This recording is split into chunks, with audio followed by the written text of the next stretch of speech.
একটি জলস্রোত স্বচ্ছন্দ গতিতে নামিতেছে, একটি গর্তের ভেতর পড়িয়া ঘূর্ণিরূপে পরিণত হইল। সেখানে কিছুকাল ঘুরিবার পর উহা আবার সেই উন্মুক্ত স্রোতের আকারে বাহির হইয়া দুর্বার বেগে প্রবাহিত হয়। প্রত্যেক মনুষ্য জীবন এই প্রবাহের মতো, যাও ঘূর্ণির মধ্যে পড়ে নাম রূপাত্মক জগতের ভেতর পড়িয়া হাবুডুবু খায়। কিছুক্ষণ আমার পিতা, আমার মাতা, আমার নাম, আমার যশ প্রভৃতি বলিয়া চিৎকার করে, অবশ্যই বাহির হইয়া নিজের মুক্তভাব ফিরিয়া পায়। সমুদয় জগৎ ইহাই করিতেছে। আমরা জানি বা নাই জানি, জ্ঞাতসারে বা অজ্ঞাতসারে আমরা সকলেই জগৎস্বরূপ স্বপ্ন হইতে বাহির হইবার জন্য কাজ করিতেছি। সংসার আবর্ত হইতে মুক্ত হওয়ার জন্য মানুষের এই সাংসারিক অভিজ্ঞতা। কর্মযোগ কি? কর্মরহস্য অবগত হয় কর্মযোগ। আমরা দেখিতেছি সমুদয় জগৎ কর্ম করিতেছে কিসের জন্য? মুক্তির জন্য, স্বাধীনতা লাভের জন্য। পরমাণু হইতে মহোচ্চ প্রাণী পর্যন্ত সকলেই জ্ঞাতসারে অজ্ঞাতসারে সেই এক উদ্দেশ্যে কর্ম করিয়া চলিয়াছে। সেই উদ্দেশ্য বা লক্ষ্য মনের স্বাধীনতা, দেহের স্বাধীনতা, আত্মার স্বাধীনতা। সকল বস্তুই সর্বদা মুক্তি লাভ করিতে এবং বন্ধন হইতে ছুটিয়া পলাইতে চেষ্টা করিতেছে। সূর্য, চন্দ্র, পৃথিবী, গ্রহ সকলেই বন্ধন হইতে পলায়ন করিতে চেষ্টা করিতেছে। সমগ্র জগৎটাকে এই কেন্দ্রানুগা এবং কেন্দ্রতিগা শক্তি দ্বয়ের ক্রিয়াভূমি বলা যাইতে পারে। কর্মযোগ আমাদেরকে কর্মের রহস্য ও কর্মের প্রণালী শিখাইয়া দেয়। জগতের চতুর্দিকে ধাক্কার পর ধাক্কা খাইয়া ঘুরিতে ঘুরিতে অনেক বিচার বিবেকের পর শেখার পরিবর্তে আমরা কর্মযোগ হইতে কর্মের রহস্য, কর্মের প্রণালী এবং কর্মের সংগঠন শক্তি সম্বন্ধে সরাসরি শিক্ষা লাভ করিয়া থাকি।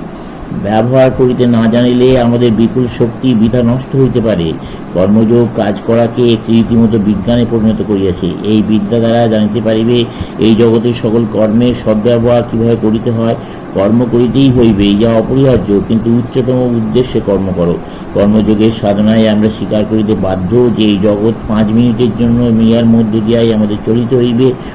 আরও স্বীকার করিতে হয় যে এখানে মুক্তি নাই। মুক্তি পাইতে হলে আমাদের জগতের বাইরে যাইতে হবে। জগতের বন্ধনের বাইরে যাইবার এই পথ পাইতে হইলে আমাদেরকে ধীরে নিশ্চিত ইহার মধ্য দিয়াই যাইতে হইবে।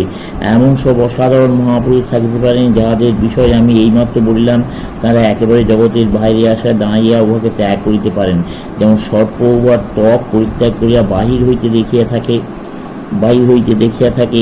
এই সব অসাধারণ মানুষ কয়েকজন আছেন সন্দেহ নাই, কিন্তু অবশিষ্ট মানবগণকে ধীরে ধীরে কর্মময় জগতের ভেতর দিয়া যাইতে হইবে।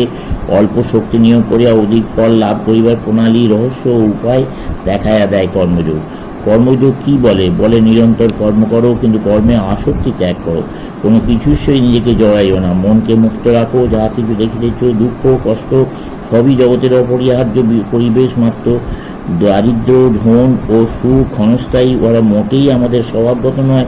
আমাদের স্বরূপ দুঃখ ও সুখের পারে, প্রত্যক্ষ বা কল্পনার অতীত। তথাপি আমাদেরকে সর্বদাই কর্ম করিয়া যাইতে হইবে। আসক্তি হইতে দুঃখ আসে, কর্ম হইতে নয়। যখনই আমরা কর্মের সহিত নিজেদের অভিন্ন করিয়া ফেলি, তখনই আমরা দুঃখ বোধ করি। কিন্তু কর্মের সহিত ঐরূপ এক না হইয়া গেলে সেই দুঃখ অনুভব করি না। কাহারও একখানি সুন্দর ছবি পুড়িয়া গেলে সাধারণত অপর একজনের কোনো দুঃখ হয় না, কিন্তু যখন তার নিজের ছবিখানি পুড়িয়া যায় তখন সে কত দুঃখ বোধ করে। কেন? যেখানে সুন্দর ছবি হয়তো এক মূল ছবির নকল, কিন্তু এক ক্ষেত্র অপেক্ষা অন্য ক্ষেত্রে অতি দারুণ দুঃখ অনুভূত হয়। ইয়ার কারণ এক্ষেত্রে মানুষ ছবির সহিত নিজেকে অভিন্ন করিয়া ফেলিয়াছে, অপর ক্ষেত্রে তাহা করে না। এই আমি ও আমার ভাবই সকল দুঃখের কারণ। অধিকারের ভাব হইতেই স্বার্থ আসে এবং স্বার্থপরতা হইতেই দুঃখ আরম্ভ।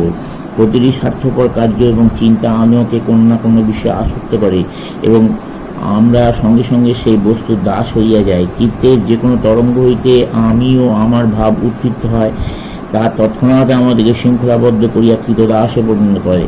যতই আমরা আমি ও আমার বলি, ততই দাসত্ব বাড়িতে থাকে, ততই দুঃখ বাড়িতে থাকে। অতএব কর্মযোগ বলে, জগতে যত ছবি আছে সবগুলি সৌন্দর্য উপভোগ করো, কিন্তু কোনোটির সহিত নিজেকে এক করে ফেলিও না। আমার কখনো বলিও না। আমরা যখনই বলি এটি আমার, তখনই সঙ্গে সঙ্গে দুঃখ আসিবে। আমার সন্তান, একথা মনে মনে বলিও না।